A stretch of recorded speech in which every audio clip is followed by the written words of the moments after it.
पहले हम लोगों ने पढ़ा था कि इलेक्ट्रॉन की खोज किसने की, ठीक, तो जे थॉमसन ने की, कर लिया उसको, ठीक है। प्रोटॉन की खोज, उसको भी हमने पढ़ लिया, ठीक है। और उसके बाद हमने जो लास्ट में पढ़ा वो था क्या, बोर्स का परमाणु पढ़ा, जिसमें हमने पढ़ा कि एटम का स्ट्रक्चर कैसे होता है, उसमें कौन कौन सी क्लासेस होती, ठीक है। तो इतना हम लोग पढ़ चुके हैं, समझे कि नहीं। उसके बाद लास्ट में एक टॉपिक बचता है, न्यूट्रॉन की खोज किसने की, ठीक।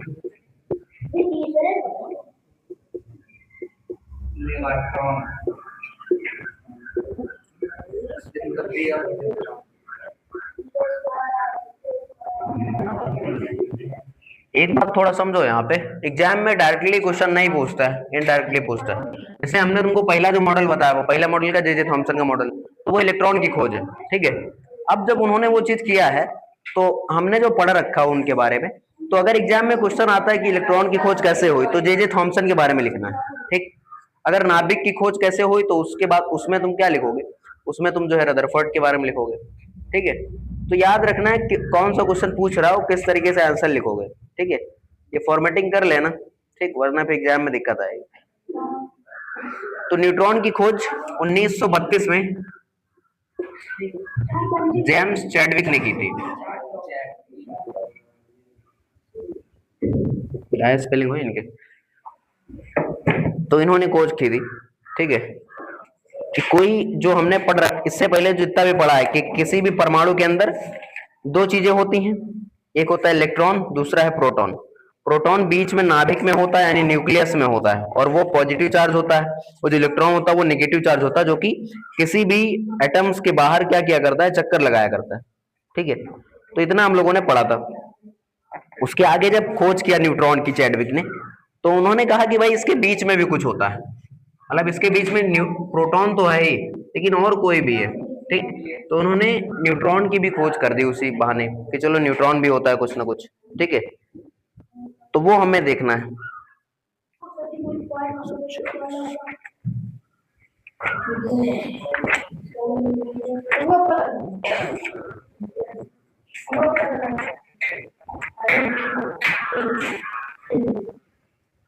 तो देखो,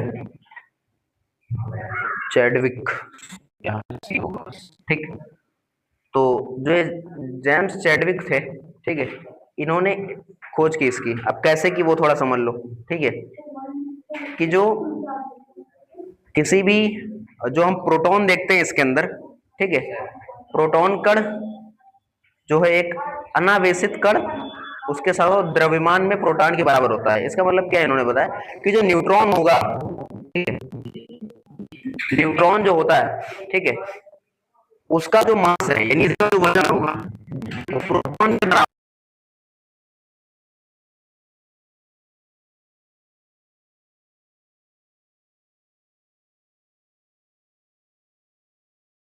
है कि इसका मास कितना होगा न्यूट्रॉन का, तो हम उसी के बराबर प्रोटॉन का मानते हैं, या प्रोटॉन का जितना है उतना ही किसका होगा, न्यूट्रॉन का होता है। समझे कि नहीं। हाइड्रोजन को छोड़कर ये भी परमाणु नाभिक में होता है, ठीक है। समानता इसको हम न्यूट्रॉन को एन से डिनोट किया जाता है, स्मॉल एन से ऐसे, ठीक, एन से डिनोट करते हैं इसको, ठीक है। जो किसी भी एटम का मास है, एटॉमिक मास, एटॉमिक मास यानी कि परमाणु द्रव्यमान, वो जो है उसमें मौजूद उस एटम में मौजूद मौजूद जो न्यूट्रॉन का मास है प्लस प्रोटॉन का मास है, इन दोनों के मास का सम एटम का मास, यानी atomic mass is equal to neutron plus proton का मास। समझे कि नहीं। तो ये चीज याद रखना है, समझे कि नहीं बात को, है ना। ये फॉर्मूला याद रखना है, ठीक, कि क्या होता है। तो न्यूट्रॉन की खोज ऐसे ही सिंपल हुई है, समझ गए कि नहीं बात, ठीक, सिंपल है। न्यूट्रॉन की खोज जैसे जेम्स चैडविक ने की, ठीक, कि उन्होंने बता दिया भाई, देखो जो जेम्स चैडविक थे ना, वो जो है ये, और जो रदरफोर्ड है उनके स्टूडेंट, और रदरफोर्ड जो रहते हैं वो जो है थॉमसन के स्टूडेंट, मतलब एक दूसरे स्टूडेंट की खोज करते रहते हैं। इसको याद करने की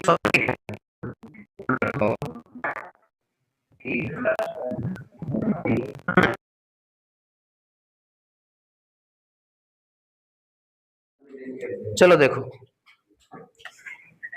इलेक्ट्रॉन जो होंगे, ठीक है, अलग अलग क्लासेस में जो इलेक्ट्रॉन होते हैं वो किस तरीके से जो है बंधे होते हैं वो हमें समझना है।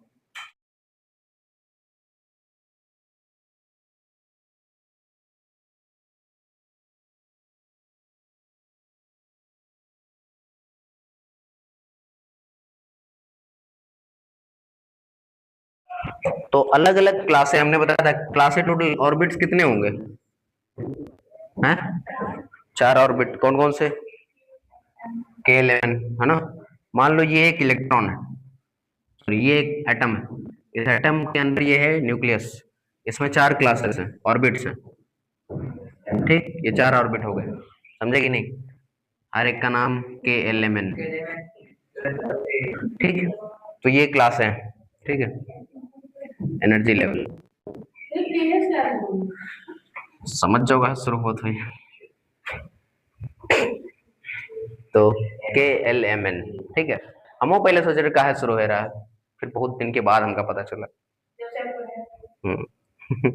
जब से ही पढ़ाई लागे। चलो देखो, तो डिस्ट्रीब्यूशन ऑफ इन इलेक्ट्रॉन का कैसे होगा? पहली कक्षा में कितने इलेक्ट्रॉन होंगे, यानी पहले ऑर्बिट में, हम कक्षा बोलेंगे समझ जाना, ठीक है, तो पहली कक्षा में, दूसरी कक्षा, तीसरी कक्षा, चौथी कक्षा, इसमें कितने इलेक्ट्रॉन हो सकते हैं, तो ये हमें समझना है, समझे कि नहीं? तो इसके लिए 3 नियम दिए गए हैं, तो तीनों नियम फटाफट देख लो। पहला नियम ये है कि कक्षा में कितने इलेक्ट्रॉन होंगे ये डिपेंड करता है, पहले इसको हम बोलते हैं 1, ये 2, ये 3, ये 4, है ना, इसी तरीके से तो क्लास का, तो इसका फॉर्मूला है कि पहली कक्षा में कितने इलेक्ट्रॉन होंगे, दूसरी में कितने होंगे, तीसरी में कितने होंगे, तो इसका फॉर्मूला है 2n²।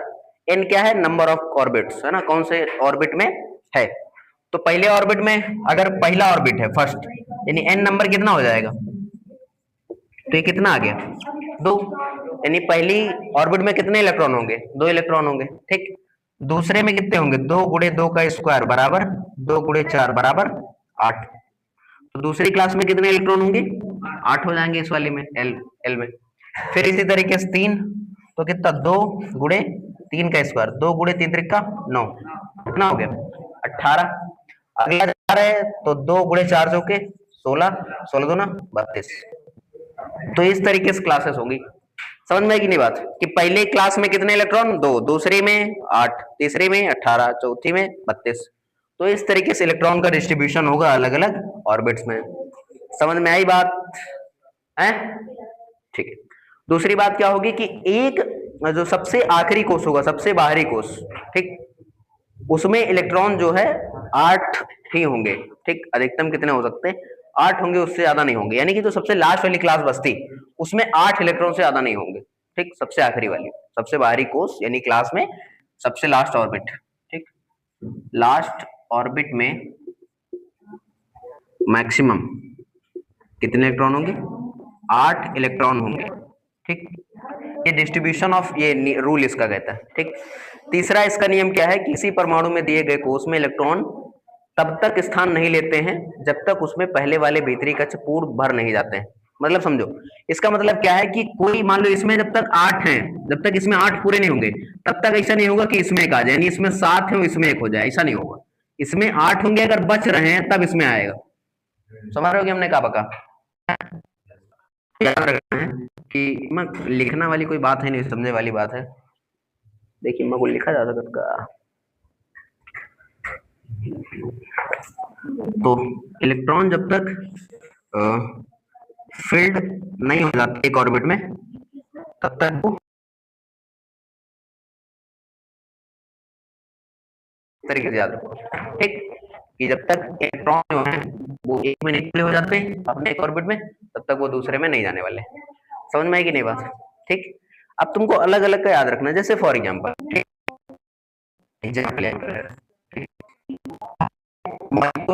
हर एक जो है एलिमेंट्स का अलग अलग क्या होता है, एटॉमिक नंबर होता है, ठीक, कि उतने उसमें कितने इलेक्ट्रॉन्स होते हैं, ठीक, अलग अलग एलिमेंट्स में अलग अलग होता है, ठीक है। फॉर एग्जाम्पल जैसे कि अगर हम बात करें ऑक्सीजन, ऑक्सीजन के अंदर कितने इलेक्ट्रॉन,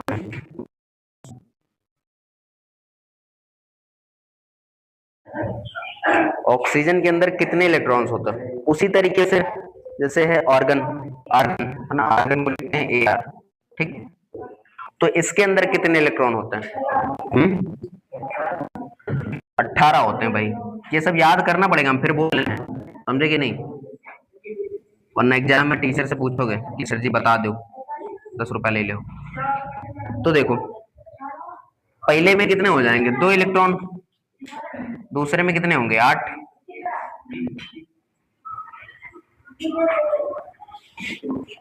चार एक ही 8, ठीक। तो 8 2 कितने हो गए? 10 हो गए। अभी बचे कितने?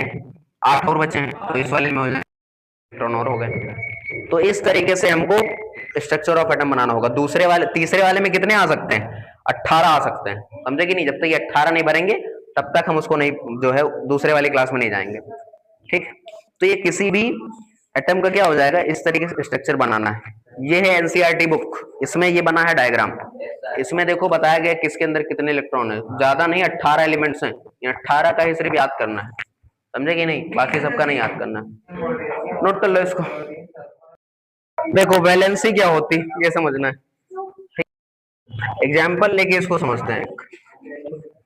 देखो जैसे इधर देखो, इधर एग्जाम्पल लेते हैं। जैसे हाइड्रोजन है, ठीक। तो हाइड्रोजन में इलेक्ट्रॉनों की संख्या होती है 1। हाइड्रोजन में कितने इलेक्ट्रॉन होते हैं? 1 होता है, समझे कि नहीं? तो अगर इसका हम इस तरीके से बना, वैलेंसी हो जाएगी, ठीक। अभी देखो ये हाइड्रोजन का एग्जाम्पल, फॉर एग्जाम्पल हीलियम, ठीक है। तो हीलियम में कितने होंगे? 2। इसमें कितने इलेक्ट्रॉन है? 2।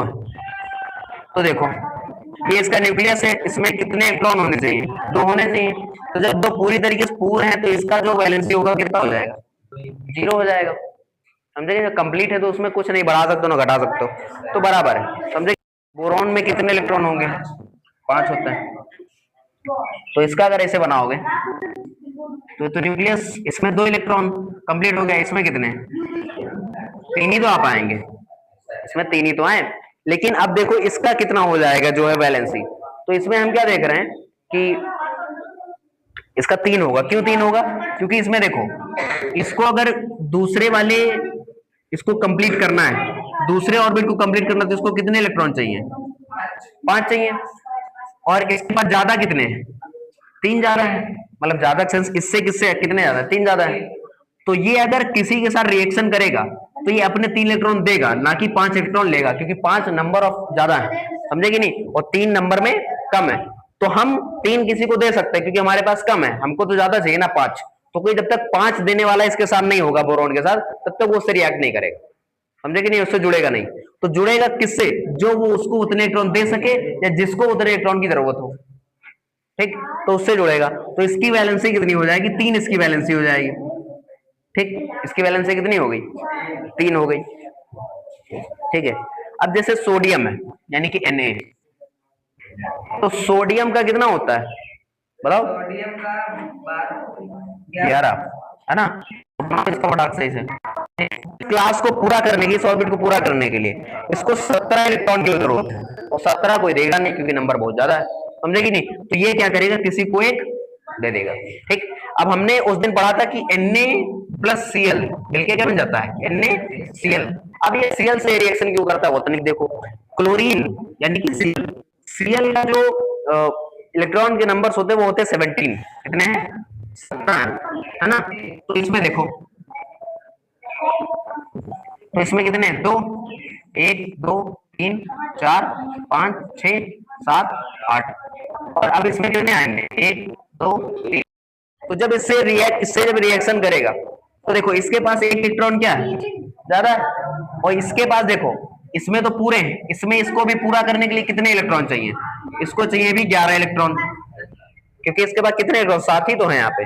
तो याद रखना इस तरीके से इसमें इलेक्ट्रॉन को हम फिट करते हैं, ये सारी चीजें, ठीक।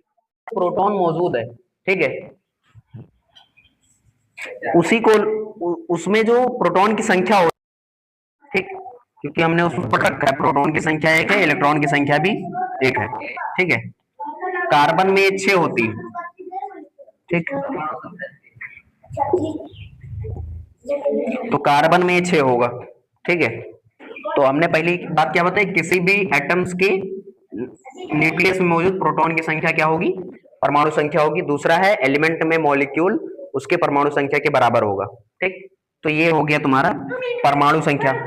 उसके बाद है अगला द्रव्यमान संख्या यानी एटॉमिक मास। ठीक, तो ये क्या होता है? तो किसी भी एटम के अंदर,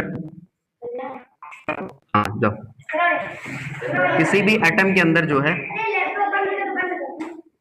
प्रोटॉन प्लस न्यूट्रॉन, ठीक है, किसी भी एटम के अंदर उसमें मौजूद प्रोटॉन और न्यूट्रॉन का जो मास होता है, ठीक, इन दोनों का जो मास होगा वही कहलाएगा उस एटम का मास यानी एटॉमिक मास। समझे कि नहीं? तो एटॉमिक मास क्या होगा? किसी भी एटम के अंदर मौजूद प्रोटॉन और न्यूट्रॉन का मास, है ना, ये कहलाएगा एटॉमिक मास। ठीक है, और ये जो एटॉमिक मास है वो कहां पे होता है? तो वो न्यूक्लियस में होता है। ठीक, कहां पे होगा? न्यूक्लियस में होगा, नाभिक के अंदर होता है किसी भी परमाणु का मास। ठीक, तो याद रखना इस चीज को।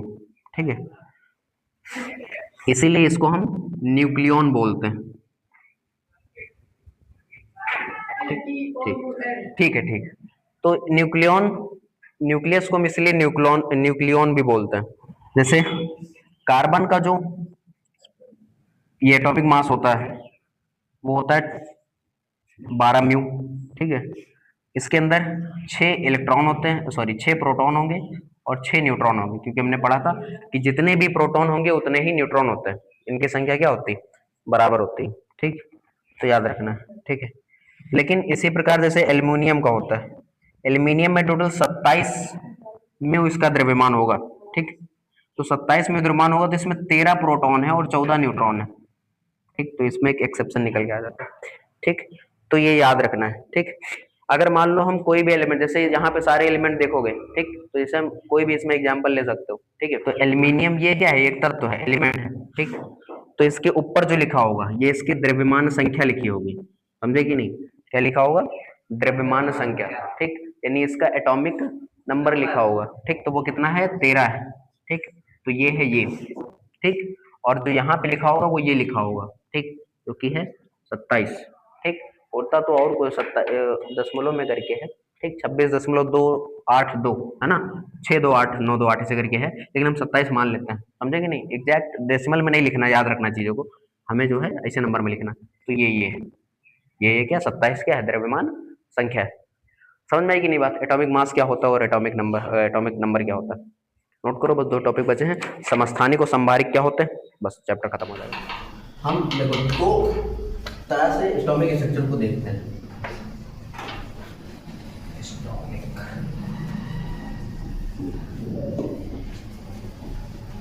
पहला है आइसोटोप्स, ठीक है, और दूसरा हो जाएगा आइसोबार्स।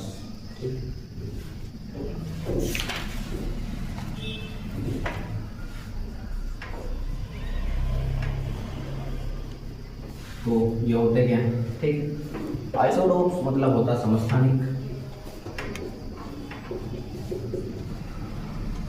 ठीक, और इसको बोलेंगे समभारिक।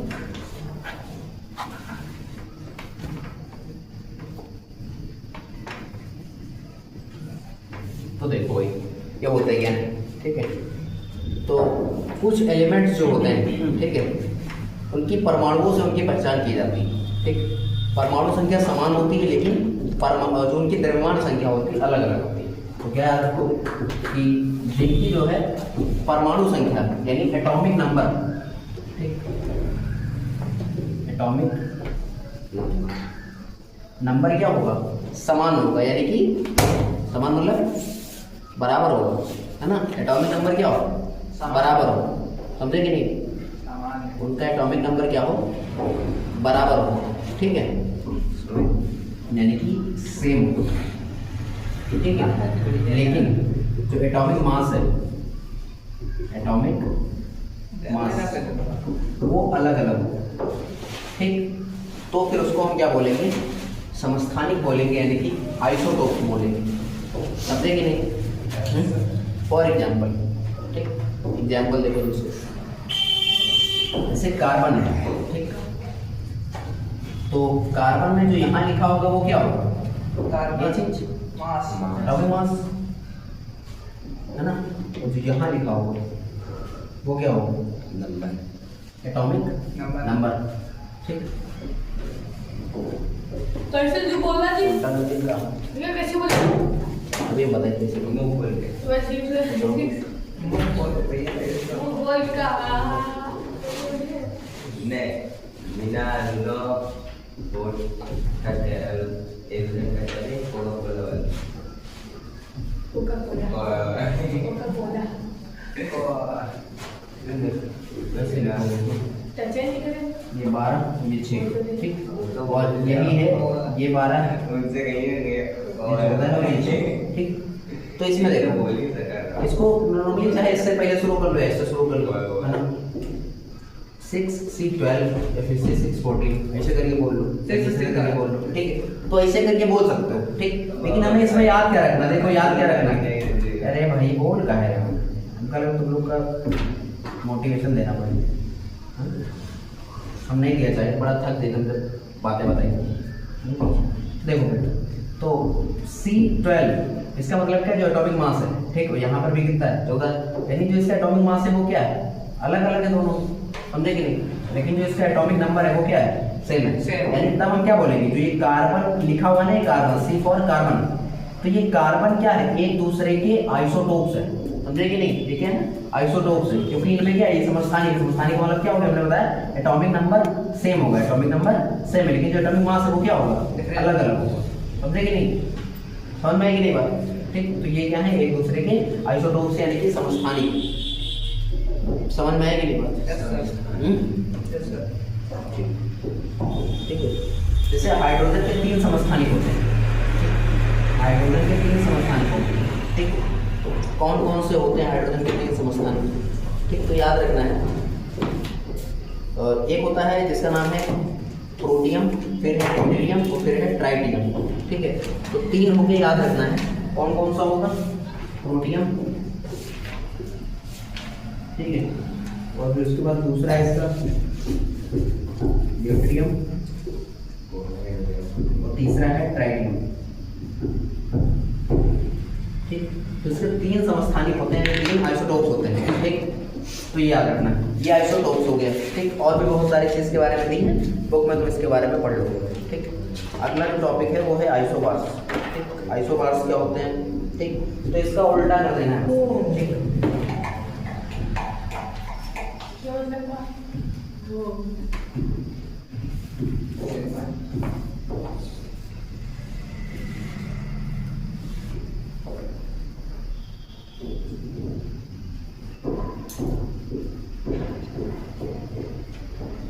तो इसमें उल्टा इसका करोगे, ठीक, अपोजिट, यानी कि एटॉमिक नंबर क्या होगा, डिफरेंट होगा, और जो एटॉमिक मास है वो क्या होगा, सेम होगा, ठीक। तब वो क्या कहलाएगा, तो वो आइसोबार्स कहलाते हैं, समझे कि नहीं बात को, तो बस ये चीज़ें याद रखनी, ठीक, समझे कि नहीं, जी सर, बस चैप्टर खत्म हो गया,